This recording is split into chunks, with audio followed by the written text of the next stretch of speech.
offrir à l'œil la nouvelle façade de mon hôtel que j'ai voulu en toute partie à l'antique.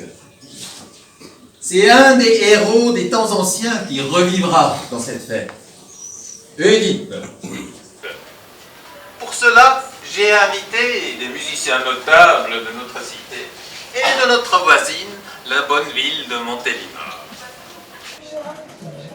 Et les musiciens, qu'est-ce que vous avez comme instrument? Voilà, un luth fabriqué par maître Jacobès de Venise. Quel bel instrument. Une ténor de viol. Une basse de viol.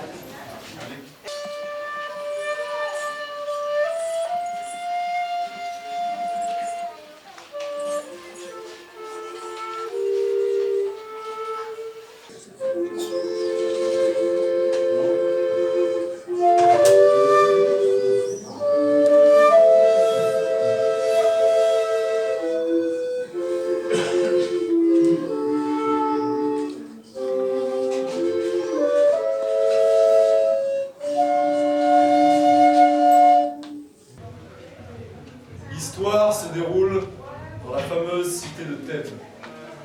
Voici Oedipe. Ô mes enfants de Thèbes, de l'antique Cadmos, jeune lignée, quelle raison vous faites ici vous asseoir? Le chef oint de rameaux suppliants, et la cité de vapeurs odorantes est remplie, et résonne de plaintes douloureuses, estimant qu'il ne convient pas d'ouïr par la bouche d'autrui telle nouvelle. Moi, le célèbre Oedipe, est venu. Et toi, ô vieillard, à qui t'en vient bien de parler, dis-nous ce qui vous pousse à être ainsi, écrasé par la peur ou affligé d'autres maux.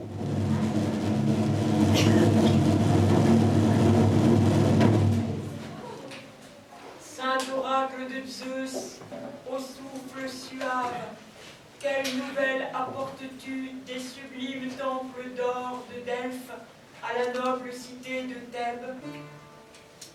Saint oracle des dieux, que si sont à respirer, con annunzior venisti dalle cieli fu orati tempi alla nobile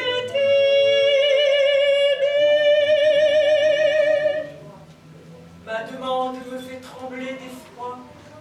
Puissant Dieu, Seigneur de Delphes, dis-moi, quelle dette nouvelle me feras-tu payer?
Sacré et puissant Dieu de Delphes, qui écarte les dangers et les maux, quelles sont désormais tes réponses?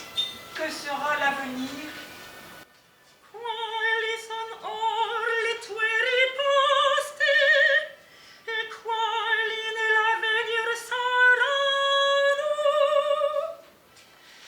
Dine lor tu, femme immortal, suave frutto d'amica et preziosa spene.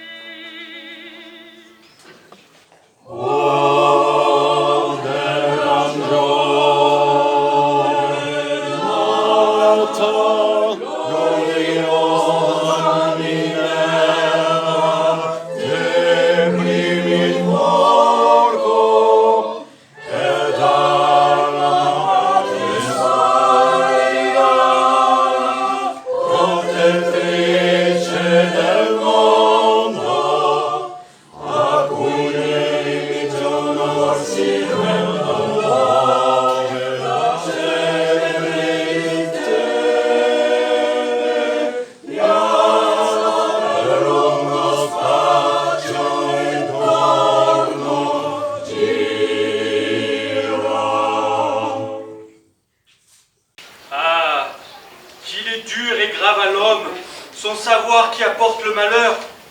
Lorsqu'il a la connaissance de ce que l'on cherche, il voudrait n'être jamais venu. Laisse-moi m'en retourner. Porte-toi ton fardeau, et moi, en me retournant, je porterai le mien. Le type insiste. Demande à Tirésias de livrer ce qu'il connaît. Il finit par parler contre son gré. Vraiment? Je t'avise, ô Oedipe, d'obéir à l'édit qu'on t'a vu publier. Ainsi, de ce jour, il t'est interdit d'adresser la parole à moi comme aux autres. Car c'est toi, le maudit qui salit le pays.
La seule parole d'un devin ne m'autorise pas à prendre le parti de Laios et à demander vengeance contre l'auteur incertain de sa mort. Que seuls connaissent Phébus et Jupiter, eux seuls à qui il est donné de pénétrer les actions humaines. Qui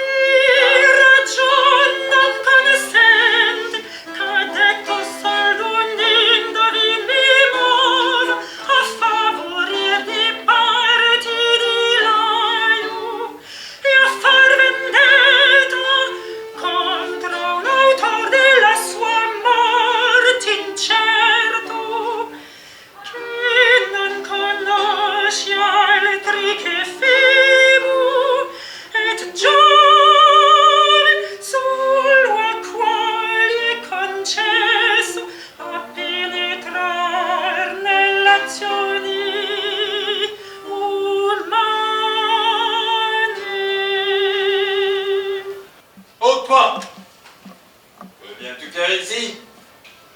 Tu as encore l'audace de t'approcher de ma chambre?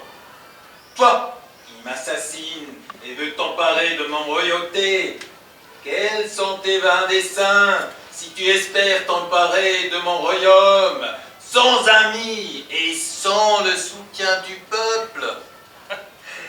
Je vois bien que tu perds la raison. Que diras-tu sur ce soupçon qui te rend aveugle? Ô ma cité! Ô ma cité! Cette cité n'est pas seulement la tienne, j'en ai aussi ma part. Arrêtez, arrêtez, tous les deux. Jocaste arrive à point pour apaiser cette querelle. Misérables, quelle raison vous pousse tous deux à cette bataille?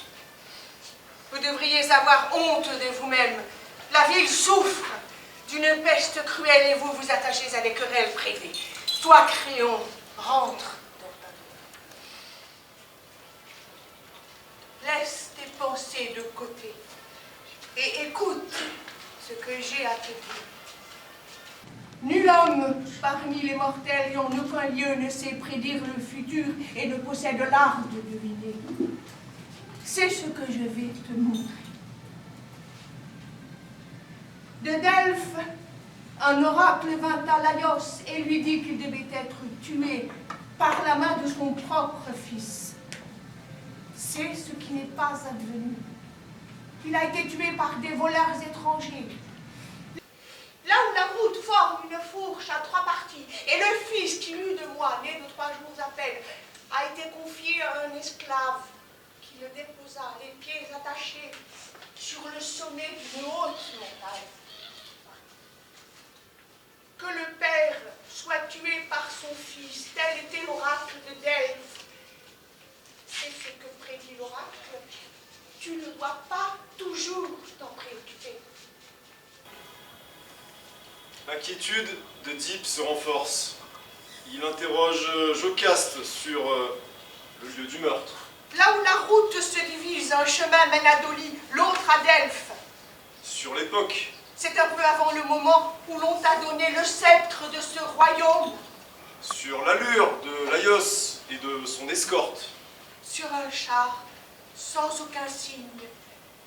Il était accompagné de peu de gens, 5 personnes seulement, et un esclave, le seul qui est resté en vie. Me trouvant un jour à table, échauffé par le vin, un certain homme dit que j'étais un bâtard trouvé. La douleur dans ma poitrine, après une telle offense, je me rendis au temple d'Apollon. Et voici ce que l'oracle me répondit.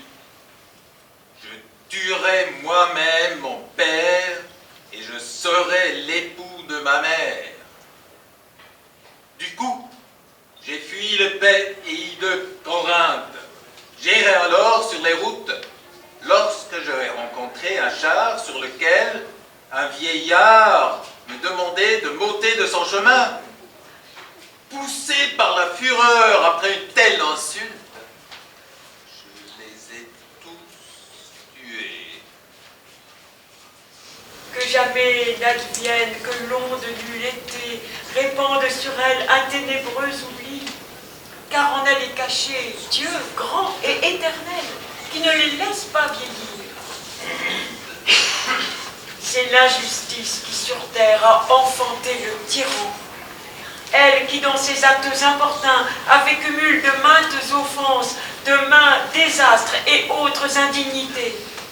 Arrivée à leur fête, elle précipite de ses adeptes dans l'abîme.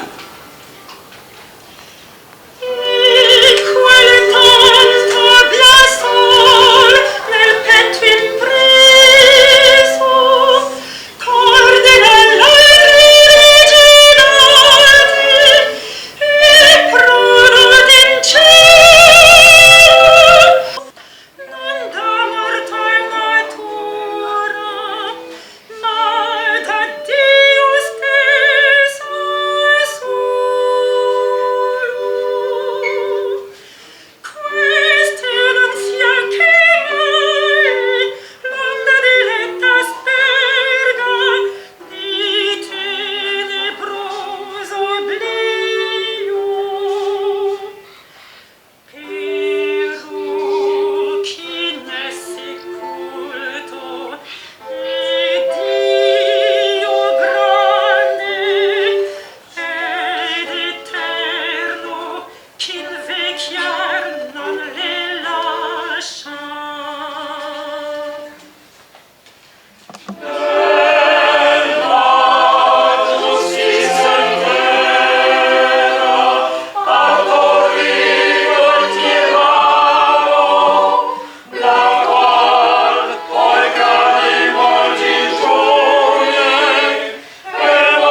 religieuse piété me pousse à me rendre au vénérable temple d'Apollon, placé au centre de la terre, ou à visiter les sublimes temples d'Abi et d'Olympie, si on ne découvre pas la vérité de ces choses mystérieuses, afin que je puisse la toucher du doigt, limpide et évidente.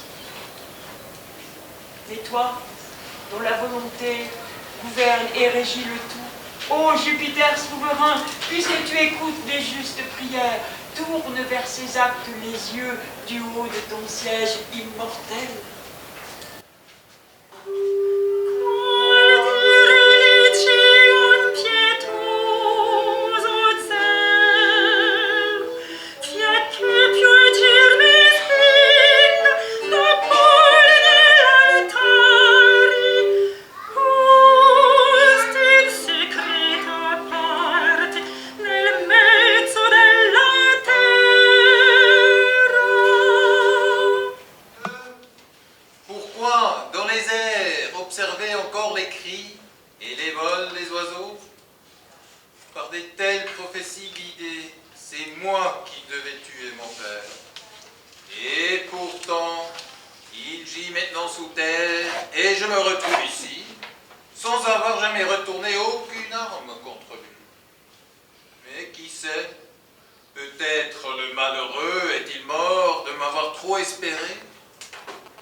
Privé des faits, il les a emportés avec lui au fond du Styx.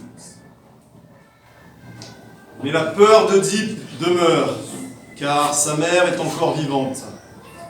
Le messager, le voyant désemparé et pensant que c'est la tristesse liée à l'annonce de la mort de son père, veut le rassurer en lui disant que Polybe n'était pas vraiment son père, que cet enfant lui a été donné un jour, que c'est lui-même un berger qu'il avait reçu d'un autre berger, puis offert à ce roi qui ne pouvait avoir d'enfant. S'il a dit que tu as tes chers, cesse de chercher. Et ne pense qu'à moi seul.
Zeus souverain, de ta main périt la Vierge cruelle aux griffes crochues, qui, en sa grande colère, prononçait de sanglantes paroles.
inexplicable, invincible, sans remède aucun, destiné à n'avoir pas de fin, mais à durer de toute éternité.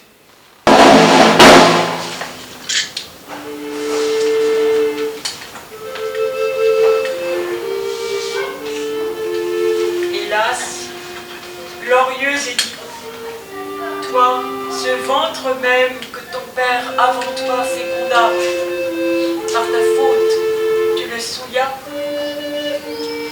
Le temps qui découvre toutes choses, en accusant les noces de noces illégitimes, a tout révélé à la fin. Ô de Laios, funeste descendance, plût au ciel que jamais plus, dans aucun temps, dans l'avenir, dans aucun temps, je ne te revois jamais. Ton cruel destin m'oblige à verser des larmes et à tirer de ma poitrine des accents tristes et lugubres. Mais si je dois dire vrai, me remettant déjà de tes profonds malheurs, je goûte tranquillement un sommeil paisible.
Édipe au Tyranno a été donné pour la première fois en 1585 pour l'inauguration du théâtre olympique de Vicence, dernière œuvre du grand architecte Palladio. Ce ne sont que des extraits qui en ont été donnés à Viviers en 2022.